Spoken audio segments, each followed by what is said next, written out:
Kurang dari 24 jam setelah penemuan mayat termutilasi dalam koper, polisi akhirnya menangkap pelaku pembunuhan sadis di Brebes, Jawa Tengah. Pelaku bernama Rokib ditangkap saat bersembunyi di rumah istrinya di Kabupaten Majalengka, Jawa Barat pada Selasa 17 Februari dini hari. Polisi memastikan Rocky merupakan tersangka tunggal dalam kasus pembunuhan korban yang diketahui bernama Sapri, warga desa Pendek, Kecamatan Banjar Harjo, Brebes. Saudara, saat ini kami sudah terhubung dengan jurnalis Tribun Jateng, Wahyu Nurholik. Wahyu, selamat pagi. Iya, selamat pagi Tribuners. Ya, Wahyu, bisa Anda laporkan bagaimana kronologi temuan mayat termutilasi dalam koper hingga akhirnya polisi menangkap pelaku ini?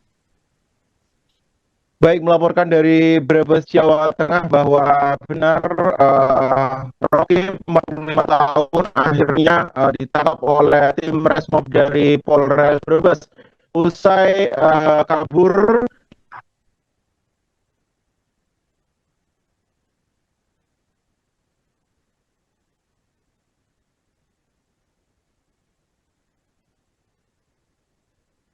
Ya, Wahyu, silakan dengan laporan Anda. Pagi. Diketahui bahwa dari pengakuan Sapri sendiri kepada kami, dia melakukan aksi tersebut pada Minggu malam sekitar pukul 22 waktu Indonesia bagian Barat. Sapri mengaku sakit hati saat ditagih oleh korbannya ini, ditagih untuk membayar hutang, namun dia belum sanggup membayar sehingga korban menampar pada pipi pelaku ini, sehingga atas perbuatannya itu kemudian pelaku berbuat nekat kepada korban dan melakukan pembunuhan disertai mutilasi yang terpisah menjadi 3 bagian tubuh. Sapri sendiri usai melakukan aksinya tersebut nekat melakukan mutilasi dan memasukkan jenazah atau jasad korban ke dalam koper dan menaruhnya di sebuah rumah kosong di mana rumah tersebut merupakan milik keponakannya yang saat ini berada di luar negeri. Kemudian penemuan jasad ini diketahui oleh warga yang merasa curiga atas ditemukannya darah. Setelah mengikuti jejak darah tersebut, ternyata uh, korban ditemukan di dalam koper yang ada di dalam rumah yang belum sempurna jadi tersebut. Atas peristiwa itu, kemudian warga tersebut melaporkan kepada pihak kepolisian untuk dilakukan pemeriksaan lebih lanjut. Begitu. Baik, kemudian bagaimana akhirnya pelaku ini berhasil diamankan? Jadi ketahui ini berada di luar dari wilayah TKP tersebut. Baik, bahwa setelah melakukan perbuatannya itu memang Sapri melakukan buron atau kabur ke rumah istrinya yang ada di Majalengka, Jawa Barat. Sapri meninggalkan lokasi kurang dari 24 jam kemudian, polisi dari tim Resmo Polres Brebes melakukan pengejaran ke rumah istrinya di Kabupaten Majalengka, Jawa Barat. Tanpa melakukan perlawanan, Sapri kemudian digelandang ke Polres Brebes untuk untuk mempertanggungjawabkan perbuatannya. Baik, kasus pembunuhan disertai mutilasi ini terkait dengan utang piutang. Wahyu, kemudian apa hubungan antara korban dan pelaku? Apakah sebelumnya memang mengenal dekat?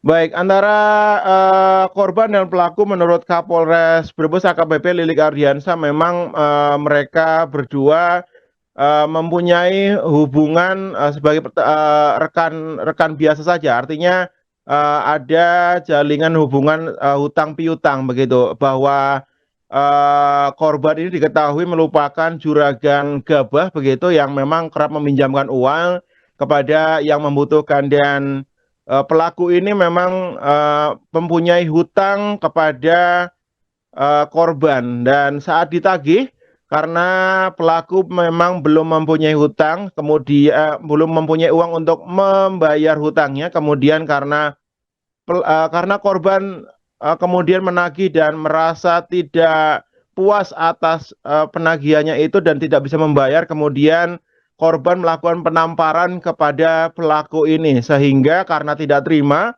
kemudian pelaku keluar ke rumah untuk mencari batu. Saat itu korban sedang duduk di ruang tamu dan dari arah belakang Sapri dihantam oleh pelaku sebanyak 2 kali pada bagian kepala, dan pelaku kemudian tersungkur hingga akhirnya meregang nyawa, dan nekat pelaku ini melakukan mutilasi hingga menjadi 3 bagian tubuh begitu. Ya, terkait peristiwa ini sejauh ini pihak keluarga apakah sudah memberi keterangan, Wahyu? Baik, informasi sementara karena masih dalam keadaan duka, kami mendapatkan wawancara hanya beberapa saat, bahwa keterangan dari menantu korban menyebutkan bahwa memang sejak Minggu petang korban ini izin kepada istrinya begitu untuk meninggalkan rumah, memang untuk menuju ke lokasi tempat kejadian tersebut. Namun pihak keluarga menyebutkan memang tidak tahu menahu akan apa korban ini menuju ke rumah tersebut. Yang pasti bahwa dari keterangan menantu korban ini, korban meninggalkan rumah memang membawa uang sebanyak 20 juta rupiah. Begitu. Baik, sementara untuk pihak kepolisian apakah juga sudah memberi keterangan terkait penyelidikan maupun proses hukum terhadap pelaku? Iya, bahwa pelaku ini memang ditetapkan sebagai pelaku tunggal dalam kasus mutilasi yang ditemukan di dalam koper di desa di Kecamatan Banjarharjo ini. Pelaku kemudian diterapkan pasal berlapis, begitu, dengan ancaman hukuman maksimal 35 tahun penjara. Polisi menyebut bahwa pelaku ini dijerat pasal 479 tahun 2023 KUHP yang baru, ancaman hukuman 20 tahun penjara, dan juga pasal pembunuhan 458 tahun 2003, tahun 2023 ancaman hukuman 15 tahun penjara. Dengan begitu saat ini bahwa pelaku terancam 35 tahun penjara. Namun polisi juga masih melakukan pencarian barang bukti lain setelah kemarin mengamankan sebuah koper berwarna merah usai melakukan otopsi di RSUD Brebes. Dan saat ini pelaku masih mencari barang bukti lain, diantaranya itu ponsel dan sejumlah uang yang dibawa korban sebelumnya, dan juga benda tajam ya yang digunakan pelaku untuk melakukan mutilasi korbannya ini. Baik, setelah pelaku diamankan dan kemudian membuat pengakuan kepada penyidik, apakah pelaku menyatakan penyesalannya terhadap korban yang sudah dihilangkan nyawanya? Iya, bahwa kemarin kami mendengar sendiri bahwa di hadapan penyidik dia mengakukan penyesalannya terhadap yang sudah menghilangkan nyawa korbannya ini. Dia berpesan meminta maaf kepada pihak keluarga pihak keluarga dari korban ini telah bahwa tulang punggungnya itu telah dihilangkan nyawanya. Dia juga menitipkan pesan kepada istrinya yang ada di Majalengka untuk menitipkan 2 buah hatinya yang saat ini masih ada di bawah umur. Perlu diketahui juga bahwa anak ini merupakan anak dari istri pertamanya pernikahan dengan warga desa setempat begitu. Dan saat ini menitipkan kepada ibu sambungnya bahwa benar-benar mengakui dan menyesal telah melakukan perbuatan ini dan mengaku hilaf di hadapan penyidik begitu. Baik, terima kasih atas laporannya Wahyu, jurnalis Tribun Jateng. Selamat kembali bertugas.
menyesal mempertanggungjawabkan di tempat hukum ya.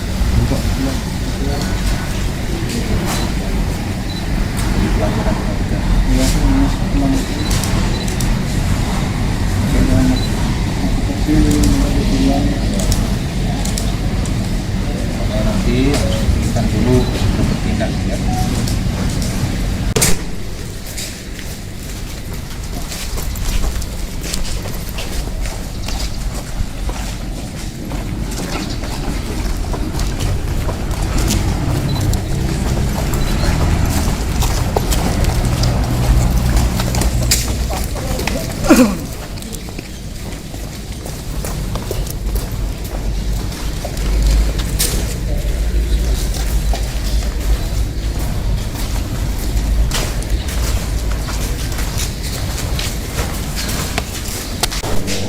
Nambingis.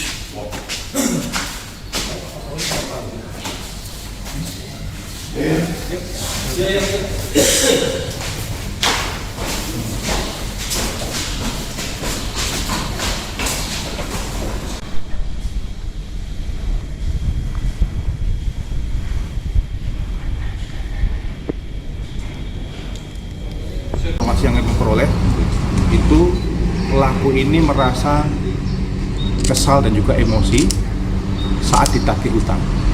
Jadi pada saat ditagih utang ini korban memang sempat Polisi mengungkap motif pembunuhan sadis yang berujung jasad korban dimutilasi dan dimasukkan ke dalam koper di Brebes, Jawa Tengah. Kapolres Brebes AKBP Lili mengatakan pelaku bernama Rokib mengaku emosi setelah korban bernama Sapri diduga menamparnya saat menagih hutang. Dalam kondisi marah, pelaku kemudian mengambil batu yang ada di dekatnya lalu memukulkan kepada korban hingga meninggal dunia. Setelah menghabisi nyawa korban, pelaku juga mengambil uang dan ponsel milik korban. Usai melakukan pembunuhan, pelaku kemudian melakukan aksi keji dengan memutilasi tubuh korban menjadi beberapa bagian dan memasukkannya ke dalam koper. Koper berisi potongan mayat itu lalu disimpan pelaku di dalam toilet salah satu kamar di rumah kosong. Kasus ini terungkap setelah warga desa Sukareja, Kecamatan Banjarharjo, Kabupaten Brebes gempar oleh penemuan koper berisi mayat termutilasi pada Senin 16 Februari.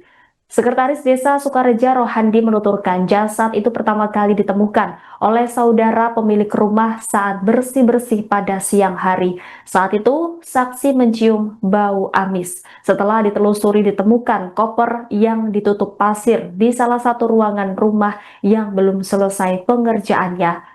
Diketahui rumah tersebut milik Nia yang selama ini tidak ditempati karena sedang merantau ke luar negeri sebagai buruh migran. Selama pemilik rumah merantau, rumah tersebut rutin dibersihkan oleh kerabatnya. Temuan mayat dalam koper itu kemudian dilaporkan kepada Polsek Banjarharjo. Petugas yang datang langsung melakukan olah TKP dan mengevakuasi temuan tersebut ke rumah sakit. Kapolsek Banjarharjo AKP Ahmad membenarkan adanya penemuan mayat di dalam koper tersebut. Belakangan korban diketahui bernama Sapri, warga desa Pendek, Kecamatan Banjarharjo, Brebes. Pihak keluarga sebelumnya telah melaporkan korban tidak pulang sejak Minggu malam. Kepada keluarganya, korban sempat berpamitan hendak pergi menagih utang. Dalam waktu kurang dari 24 jam setelah penemuan jasad korban, polisi akhirnya meringkus pelaku. Rokib ditangkap saat bersembunyi di rumah istrinya di Kabupaten Majalengka, Jawa Barat pada Selasa 17 Februari dini hari. Polisi memastikan Rokib merupakan tersangka tunggal dalam kasus pembunuhan disertai mutilasi ini. Pelaku diketahui melakukan perbuatannya di rumah kosong milik Nia di Desa Sukareja. Rokib dipercaya menjaga rumah tersebut karena ia merupakan keponakan pelaku. Akibat perbuatannya, pelaku kini dijerat pasal berlapis dengan ancaman hukuman maksimal 35 tahun penjara. Pasal yang diterapkan yakni pasal 479 KUHP 2023 dengan ancaman 20 tahun penjara, serta pasal pembunuhan pasal 458 KUHP dengan ancaman 15 tahun penjara. Lalu kami informasikan bahwa alhamdulillah kita berhasil untuk mengungkap kasus pembunuhan kurang dari 24 jam. Alhamdulillah dini hari tadi tim Resmob kita berhasil untuk menangkap pelaku. Ya. Berdasarkan fakta-fakta yang kita peroleh di lapangan, mengarahkan juga pelaku, akhirnya kita menangkap pelaku di wilayah Majalengka, Jawa Barat. Pak Kapolres, dari hasil otopsi yang dilakukan semalam untuk sementara kesimpulannya korban itu kematiannya sebetulnya. Jadi adanya pukulan benda tumpul yang ada di belakang kepala. Jadi terdapat patah tulang dan juga kerusakan di sekitar tengkuk dan dasar tulang kepala. Ya, jadi untuk korban ini setelah dihilangkan nyawanya oleh pelaku, kemudian pelaku ini berencana untuk memasukkan korban ke dalam koper. Karena tidak cukup, kemudian pelaku memotong kaki dan tangan korban. Untuk penangkapan sendiri dilakukan di mana? Di Majalengka. Ya. Nah, dari keterangan yang sementara didapat polisi, apa alasan pelaku menghabisi nyawa korban? Baik, sementara dari informasi yang kami peroleh, itu pelaku ini merasa kesal dan juga emosi saat ditagih utang. Jadi pada saat ditagih utang ini, korban memang sempat menampar pelaku sehingga tersulut emosi, kemudian pelaku ini mengambil batu yang ada di dekatnya, kemudian memukulkan ke bagian kepala, kemudian bagian dada, dan juga ke bagian tengkuk, sehingga korban meninggal dunia. Dan terakhir kan, untuk apa ada unsur 340 dan karena pada saat terakhir kan informasinya pelaku meminta uang atau memancing dengan mau minjam uang lagi. Ya. Sementara kami masih dalami ya, karena pelaku baru kita tangkap, masih kita minta keterangan nantinya. Kemudian perlu rekan-rekan juga ingat bahwa ini juga sudah kita terapkan untuk pasal KUHP yang terbaru. Oke. Identitas pelaku dan identitas pelaku dan korban dan hubungannya apa dan? Kalau untuk pelaku itu inisialnya adalah R, umur 45 tahun, laki-laki ya, itu punya memang hubungan dengan pelaku utang piutang. Pak Kapolres, dari hasil penyelidikan sementara apa ada unsur pencurian dan kekerasan, dan karena di satu sisi juga barang milik korban sendiri juga dibawa dan Betul. dan apa?